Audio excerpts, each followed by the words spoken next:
നമ്മുടെ എല്ലാവരുടെയും മനസ്സിൽ IPL എന്ന് കേൾക്കുമ്പോൾ ഒരു കാര്യമാണ് വരുന്നത്, ക്രിക്കറ്റ്. വമ്പൻ കളികൾ, വമ്പൻ താരങ്ങൾ, ത്രസിപ്പിക്കുന്ന ആവേശ പോരാട്ടങ്ങൾ.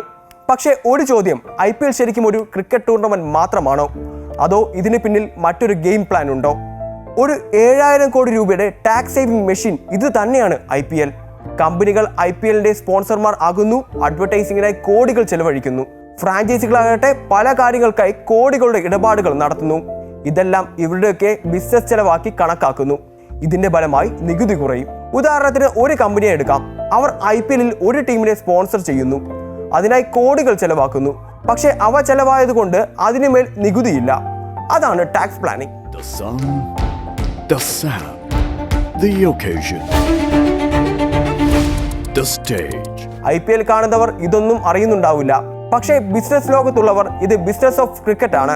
IPL എല്ലാവർക്കും വെറും കളി മാത്രമാണ്. പക്ഷേ അതിനേക്കാൾ വലിയ ഗെയിം അക്കൗണ്ടിങ്ങിലും ടാക്സ് മാനേജ്മെന്റിലുമാണ് നടക്കുന്നത്. അങ്ങനെ അടുത്ത വട്ടം IPL കാണുമ്പോൾ ഒരു ചോദ്യം മനസ്സിലുണ്ടാകട്ടെ, ഇവിടെ വാഴുന്നത് ക്രിക്കറ്റ് താരങ്ങളോ അല്ലെങ്കിൽ ഫിനാൻഷ്യൽ പ്ലാനർമാരോ?